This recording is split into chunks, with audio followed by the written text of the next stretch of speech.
For years, ever since Drew Aller got to this campus, it's been building up to 2025. You could have argued 2024 as well, but I think they have been ramping up for this national championship winning moment.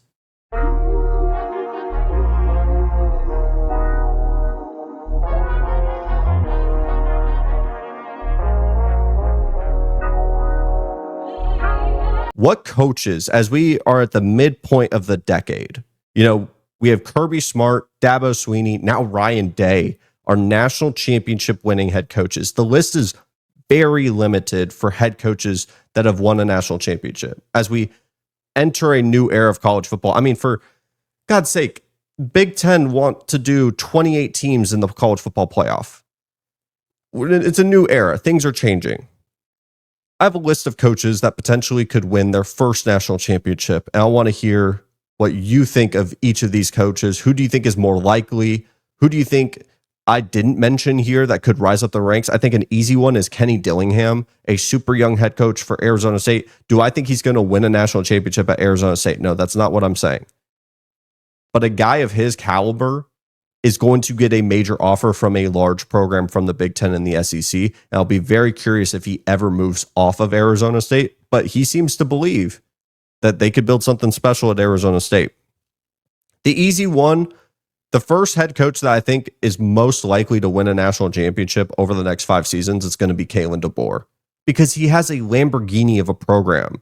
I criticized a little bit about Alabama during the handoff with Nick Saban to DeBoer, but at the end of the day, the infrastructure, the talent that's already with that program, and knowing who Kalen DeBoer is, and the fact that he just wins football games and he's going to do that with Alabama, it'd be naive for me to say that they are not going to potentially win a national championship for the next 5 seasons. And Kalen DeBoer being one of those head coaches, it'd be dumb for me not to say them.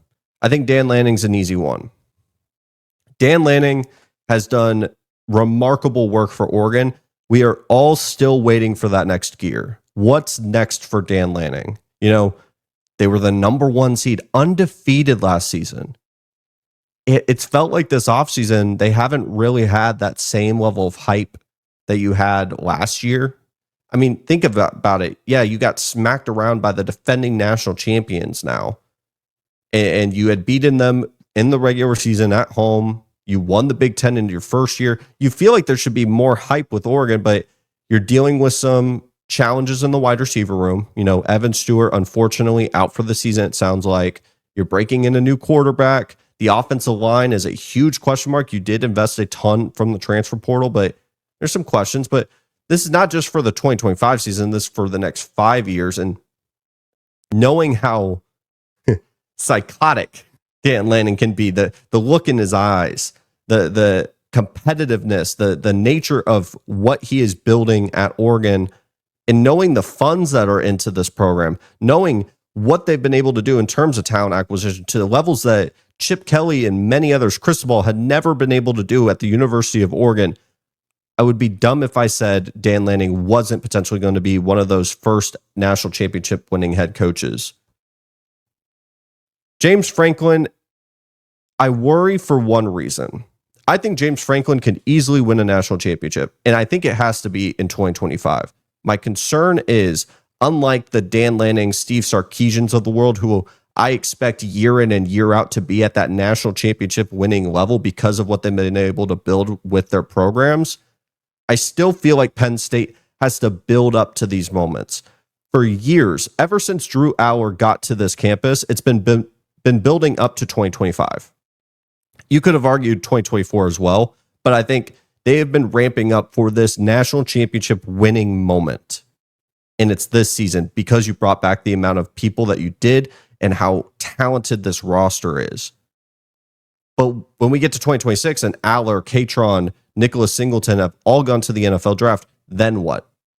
Not enough people really talk about that. It's the same thing with like Deion Sanders in Colorado. Once Trav, Shador, Shiloh all left the building, everyone's kind of looking around and saying, well, what's next for Colorado? What's next for Penn State after this year if they don't win a national championship? Obviously, the goal is still the same, but you don't have that same level of hype. I do think James Franklin can be on that list of Kirby Smart, Dabo Swinney, and Ryan Day, but I feel like it's not going to be one of those things where he is consistently circling the national championship space. I think he still has to ramp up with Penn State.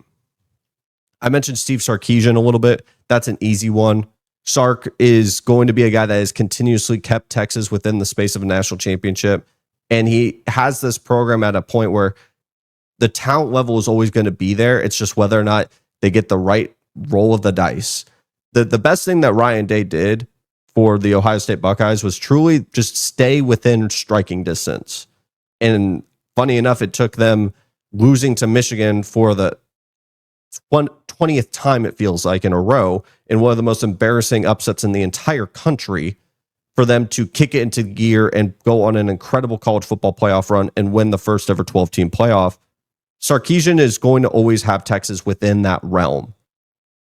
I think Marcus Freeman, one of the things that I have to figure out with Marcus Freeman is, are you more in the James Franklin space? Do you have to build up to national championship winning rosters?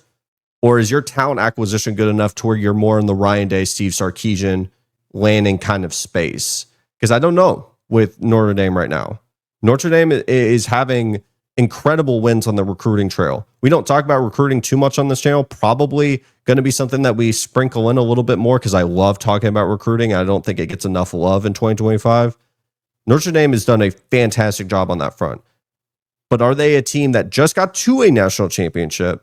A team that can consistently be in that space of getting there? Because I don't think anyone expected them to beat Ohio State. They made it an interesting game, but I don't think anyone was expecting them to win. Can you get to the level where you are now the ones that are the favorites going into that game? I'm curious if Marcus Freeman can get them to that level. The last one I will mention before we close out the show. This is going to be a little biased, but Mike Elko. Only for the fact. The only reason why I think Texas A&M could potentially be a national championship contender and Mike Elko could be one of those coaches that wins a national championship is because based on everything that we have ever seen in terms of building national title winning programs, Texas A&M is not missing a damn thing. Money, player acquisition, the space of when you can get players. They live in the damn state of Texas that is just flooded with NFL talent being pumped out of high school. They are incredibly dynamic in the transfer portal. They're on the front edge of NIL. They're in the SEC. All the ingredients are there. They just have not had a chef in the kitchen to put it all together. And so I'm going to stay consistent. If you took away the maroon helmet and you didn't know what that program was, more times than not, people would be a lot higher on them. And rightfully so. They've been 8-4. They've been wildly underwhelming. Since 2014, I believe they have not won a road-ranked playoff game. I'm not denying any of that with Texas A&M. What I am saying is those teams are not 2025. Those teams are not Mike Elko's teams. Mike Elko is a different head coach who had, I think, a very impressive first year going 8-5. Obviously, the November left a very sour taste in your mouth. But for the next 5 years, there's still going to be a team that has everything that you are looking for in a national title winning head coach.